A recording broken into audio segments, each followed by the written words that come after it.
Welcome to EXO Fleet's Insights, where every mile counts.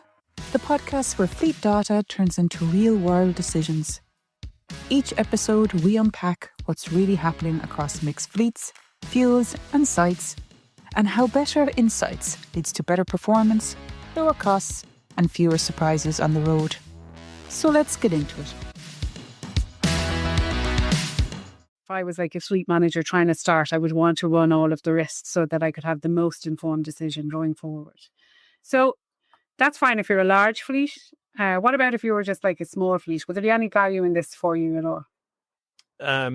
So from a small fleet perspective, again, it kind of comes down to how small is small. But I think if you're looking at a fleet of maybe we'll say 50 vehicles or less, having something in just something, even if we were to start very basic, very small, very proof of concept, having something that can just give you real-time information that you care about is something that's right in front of you in real time.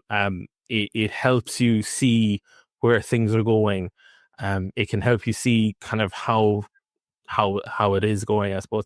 To repeat myself a small bit there, but even just something as simple as how fast do things charge, how much does this cost, simple optimizations that can happen there. For ourselves, we kind of try and optimize for off-peak efficiency. So if you have a car plugged in, you don't want it charging on the more expensive rates and tariffs. You want to kind of off-peak, so that you're still charging, you're still using energy, but it's going to cost you less than the least amount it can do. So even just something as simple as that of like, when am I charging? When am I driving? Am I using the most efficient cost possible? As you mentioned, in terms of what we call it, battery scarcity, where it's like you've that can't remember. I know you said it earlier and it's gone from my mind, but the idea of if you track a vehicle, it's like, oh, you used 5% this day, 10% this day. There's no need to charge it up. You're still at a very efficient state.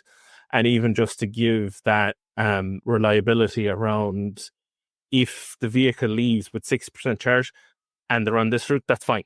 You've loads of charge to go. You don't need to top it up again.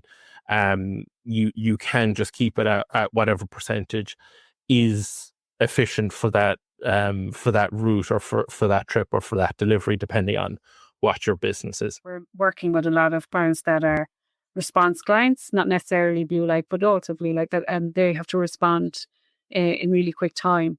And one of the considerations is, everybody's automatically going to the fact that every vehicle comes back with no battery. That's not true. And so everybody's prepping for that. And so there's a whole, if you were to combine the energy available across all the batteries across the fleet at any one time, you'd find that there's lots of vehicles suitable for dispatch and so forth. And I suppose it's considering that. So if you were repairing cables in the ground or gas leaks or water leaks, and you had to be over to that within 1 hour, you'd have to recalibrate the way that you assign your on-call duty, because you'd have to check which vehicles have enough power in them to get them to where they need to be. So you'd have to build out the worst case scenario, but then also be able to manage it real time so that you could have a holistic view across your fleet to see which vehicles are suitable, which ones have the right equipment in them, filter by that. So I suppose that's really important component part of the zero emission system that allows us to manage in real time and respond really quickly. So we're not just building out worst case scenarios, we're also managing live. And I think that's kind of unique in the market as well, and very important. So it's not just, as you rightly said, the what ifs. It's the what if it actually does happen today, how do I respond to it? Which is really important. So from my perspective, the continuity of service is the number one thing you have to consider, because whether you're a commercial organization or a blue light organization, you have to be able to deliver the service that people have paid for through their taxes or privately. And that's really important. But then how would you use the digital twin to meet your ESG objectives as well? So for ESG, I think I covered some of the points. The where it helps in the ESG point of view is it helps measure and it helps show what you're actually achieving from an ESG point of view. So even for something as simple as because of your digital twin representation, you have updated certain routes to be no emission routes. But that was something that was informed by your, let's say, data, essentially.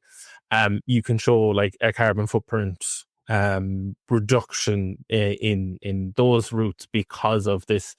So I think it's more of a way of coalescing the data that's there, giving it to you as the business owner and figuring out, okay, well, which routes can I actually make no emission routes? But then it also will inform your ESG goals as well. So when you're setting your ESG goals, you have that representation of here's where the business is at today. What goals do I want to set for that? And then how can I achieve that? And then you can do stuff like, well, actually, if I change stuff around in the digital twin scenario, is this ESG goal achievable, or do we need to do more here? So if you're, again, it just gives you that best headspace and that best heads up to try and achieve those ESG goals. If anything you heard today reflects the challenges you're facing in your fleet, get in touch with us today at Exofleets. We're always happy to talk through real-world solutions. exofleets.com